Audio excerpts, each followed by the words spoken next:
Hello, my name is Nicholas Morgan. I'm an editor at Aval News, and this is Turkey Abroad. Joining me again this morning is Abdullah Hawez. He is a researcher and an expert on Kurdish politics out of London. Abdullah, welcome back. Thank you for having me. So, the topic that I wanted to talk to you again today about is status of these intra-Kurdish unity talks that we saw recently in Syria.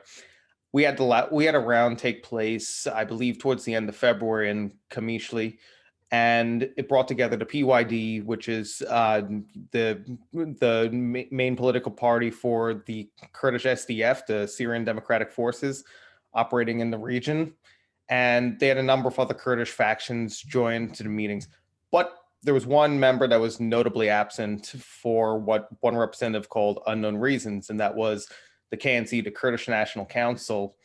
The organizers say that they have no idea why the KNC didn't show up, but of course, there's always a little more to that than meets the eye. So what I want to ask you is, why do you think the talks between the KNC and, say, the PYD or other groups have really broken down at this point? So the meetings in February actually were with PYD and their allies and with KNC. So there were separate meetings with the two by Americans, with them, the commander of SDF, Mazloum Abdi. So the point of the meeting at the time was preparation for a new stage, right? So, but after that, they supposed to meet after a week, but everything fell apart because now KNC have a couple conditions. First of all, they say the head of the PYD delegation, Aldar Khalil, has accused us of being mercenaries of Turkey, which we are not, so he should apologize. This is one.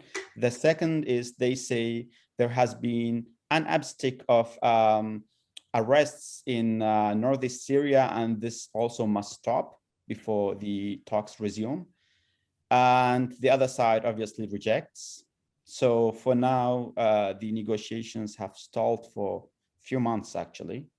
And the prospect of it to restart is not very bright, but it may start if US, because US is involved, and if US puts enough pressure on both parties, they may restart. But from what I heard in the last couple of weeks is that US has asked KNC to, rejoin the meetings without preconditions, but KNC has rejected. So we'll have to see how things will go. Mm-hmm. On that allegation that they made that the KNC is operating as Kurdish and Turkish mercenaries, rather, they accused the Roj Peshmerga of, being very supportive of Turkey's efforts around the area. What's the story behind those allegations? Is there any basis to them? Where did it come from? I mean, calling them mercenaries of Turkey is a bit too much. I won't say they are mercenaries of Turkey. They are close to Turkey. And the thing is, Roj Peshmerga, which KNC says it's their arm wing, they are subordinate to KDP in Iraq, the Barzani and the other Barzanis, but they are not Turkish mercenaries. So their principal backer is KDP. So whatever KDP tells them, they'll do that. And KDP is becoming increasingly close to Turkey because of the economic interests that they, connects them with Turkey. So they are close to Turkey. That there is some truth to that. But calling them mercenaries, I think this is not true. They did have. So Roj Peshmerga used to be part of a force called Zeravani. Zeravani is part of the KDP Iraq's force. And Zeravani used to be trained by Turkey for some time in around 2015, but they are not Turkish mercenaries. But regionally, in terms of, let's say, broad regional agendas, they are obviously very close to Turkey. Speaking, this Turkey just seems to hover in the background, of course, to a lot of all of this. And, this allegation came up again, actually, where last week, we also had the head of the Syrian National Council, which is connected, of course, to Turkey's proxies in Afrin and the other occupied territories in northern Syria. And, Nasser al-Hariri, he shows up in Erbil last week. He comes there talking about the SDF and PKK together as terrorists. And there was some talk even that the SNC had offered that the KNC could set up offices in the occupied territories, including in Afrin. This of course got the expected reaction. It wasn't very well received from what I've been able to see. But would this mean, if they were to go ahead with this, actually, let me backtrack. How realistic is that, or feasible is that proposal in the first place that the KNC would accept? And would that basically mean the end of intra-Kurdish talks at that point? So the thing with KNC, which is the abbreviation of Kurdish National Council, it's an alliance between several Kurdish parties which are traditionally close to Barzani in Iraq, but there are differences between them as well. A couple of days ago, I was watching this program on their KNC's TV, and it was a very interesting debate between three different members of KNC, and there was clearly a lot of differences between them on Nasser Hariri's visit to Iraqi Kurdistan. So Nasser Hariri is the head of Syrian opposition, which are backed by Turkey. So some of them were saying Iraqi Kurds shouldn't have received them in the first place, because basically by receiving them, you are giving them legitimacy. And the other group were saying, no, this is politics, this is diplomacy. We have to try every available option to, somehow try to gain a foothold in Afrin and elsewhere, because the people there need us. And there's another thing among KNC people. They think there's really no much difference between what was happening during PYD in Afrin and what's happening now in terms of ethnic cleansing, which I found very interesting. They were saying during PYD or SDF in Afrin, there were almost 300,000 Kurds left their areas. So the same thing is happening now. Another 300,000 has left. So there's really not much difference between what's happening now and what's happening during PYD. So for these people, this is how they see things.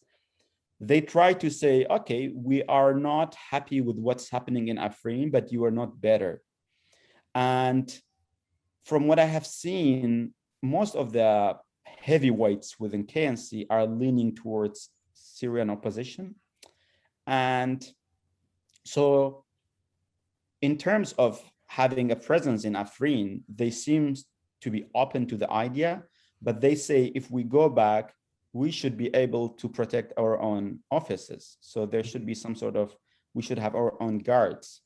So they want some arrangements that will give them some guarantee that the militias close to Turkey won't abuse the power. But I think ultimately this decision comes to Barzani. It's not up to them, because Barzani is basically funding them, giving them whatever they want.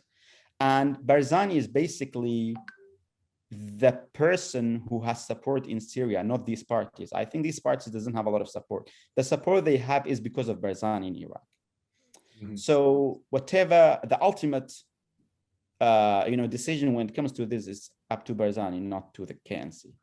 Mm-hmm. What would you say the purpose of al-Hariri's visit to Erbil was also in that case?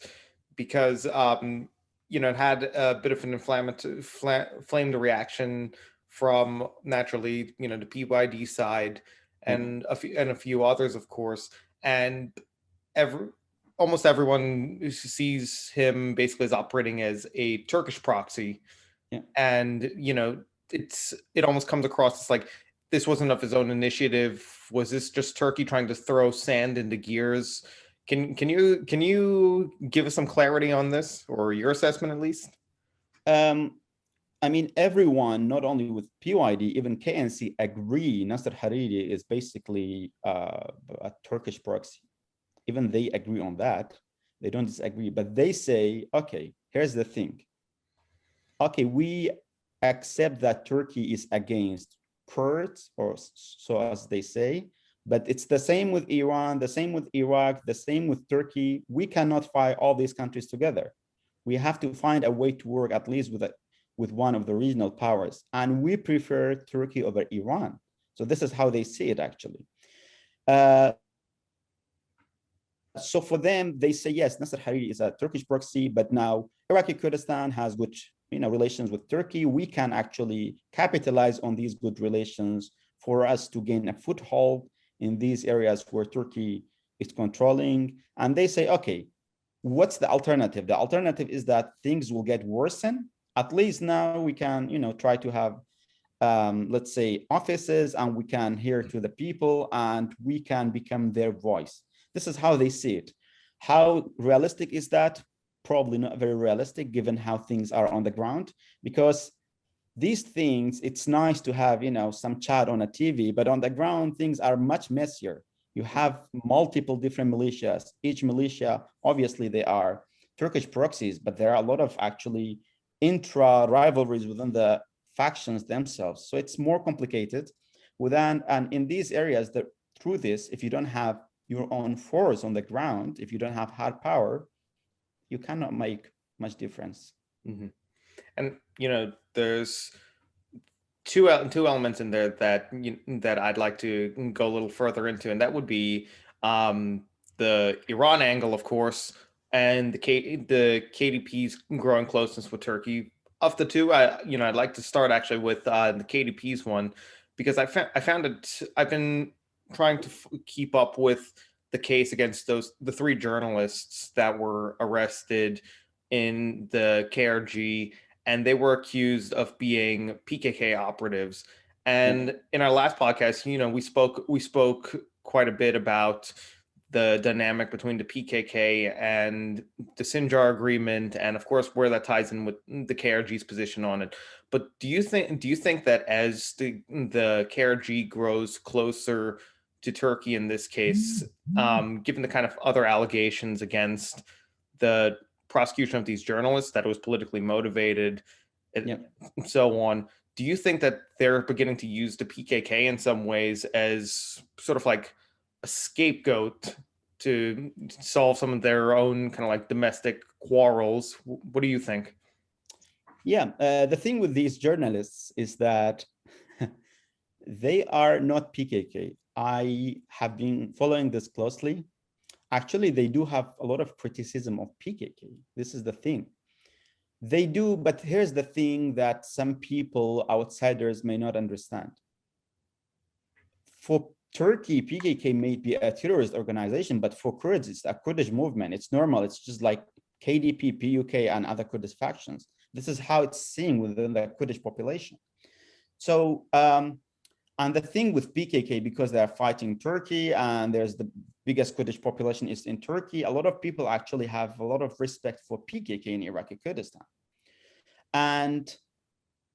But having this respect doesn't mean you are PKK, okay?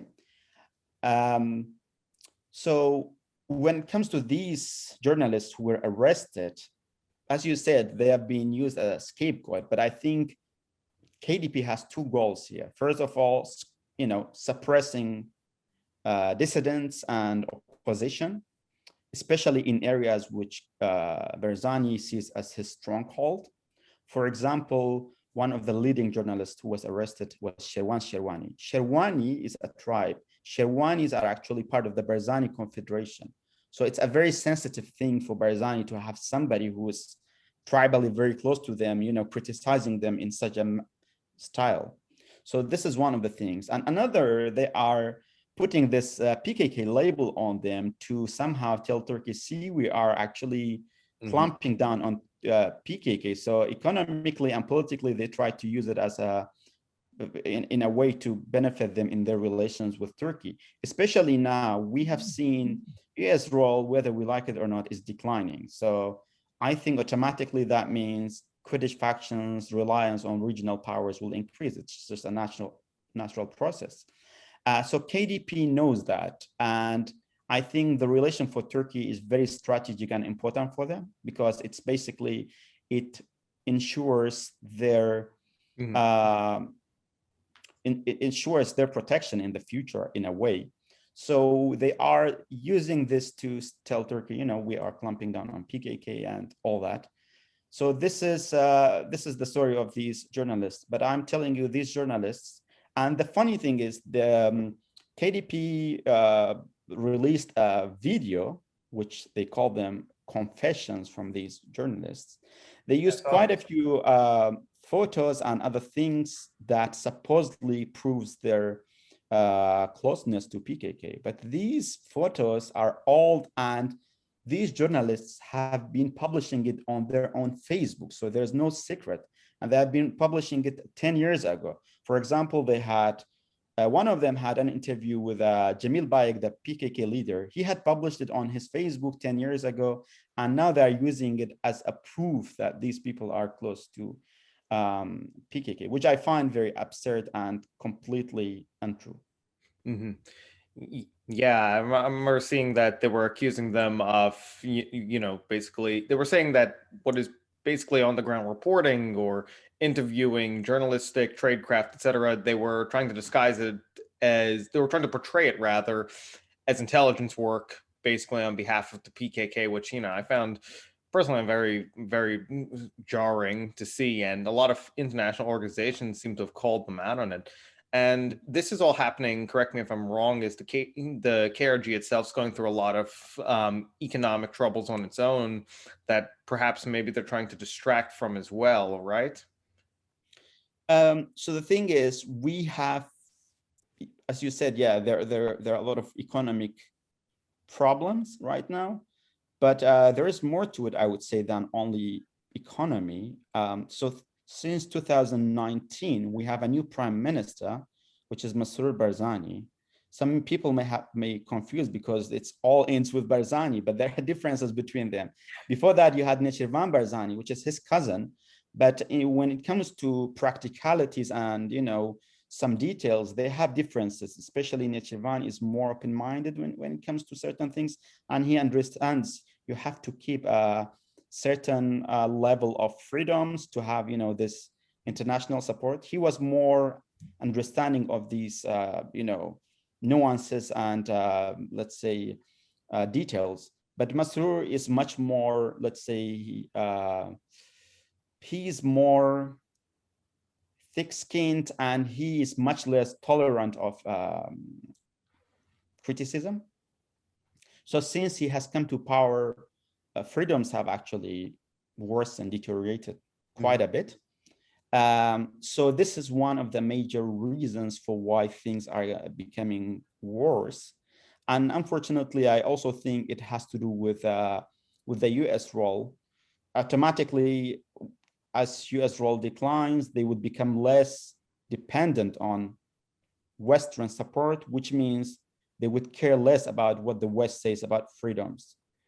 I mean, if you are more reliant on Turkey, obviously we know what's going on in Turkey. They don't care about freedoms and any of that.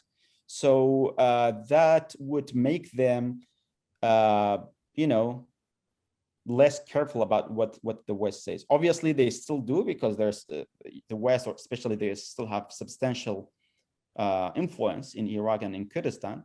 But it's just a process. I think it's a process that their influence is in decline. For example, 10 or 20 years ago, their influence was much greater.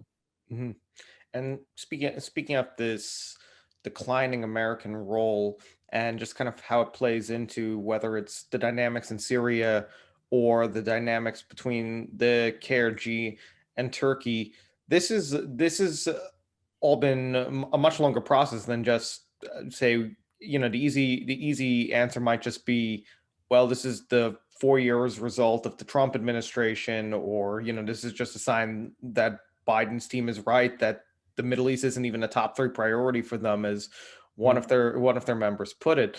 But as the U.S. further retreats from this, it does seem a bit short-sighted that, you know, all of the supposed goals that they seem to have, whether it's in Iraq or Syria, they all just seem completely undermined.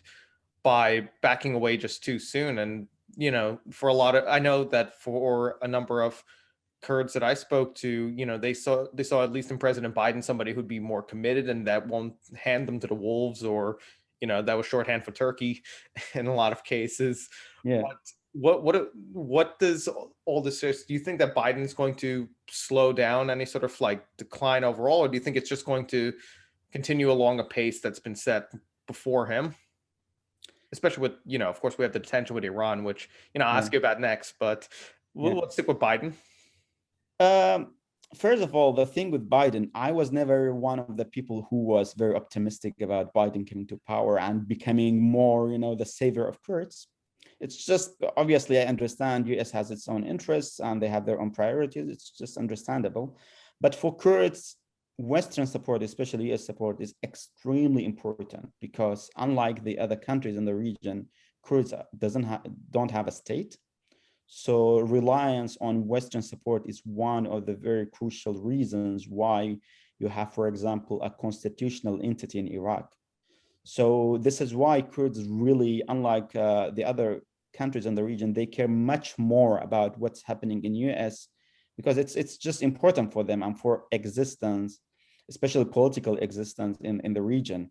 But I think, and I have been one of the people who believe US role will naturally decline, given that you have the rise of China in one hand, you have, Russia becoming again more bold in the region. It's just US doesn't, I mean, better, you live in the US, probably you follow it more closely, but in US, there's no much appetite to, involve aggressively in the Middle East. People are not interested in this because they see Middle East as a quagmire, and the more you are involved, the deeper you have to dig the hole. So I understand this sentiment in the US, but one of the problems I think have been that US, first of all, doesn't have a strategy. Obviously, when you don't have a strategy, you just randomly do things. Of course, it's a quagmire. You have to have a timeline and a clear strategy what you do.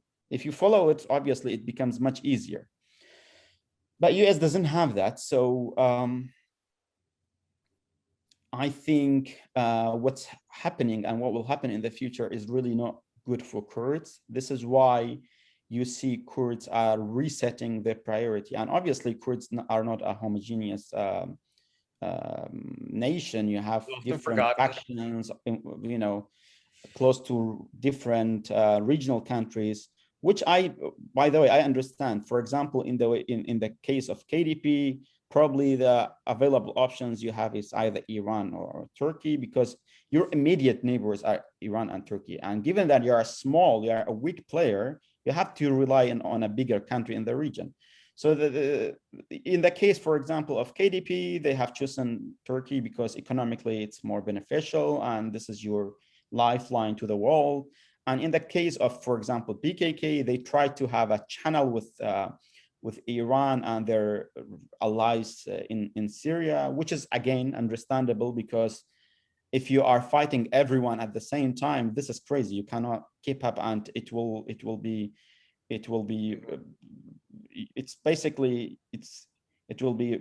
bad for your future, and maybe even it may lead to your distraction.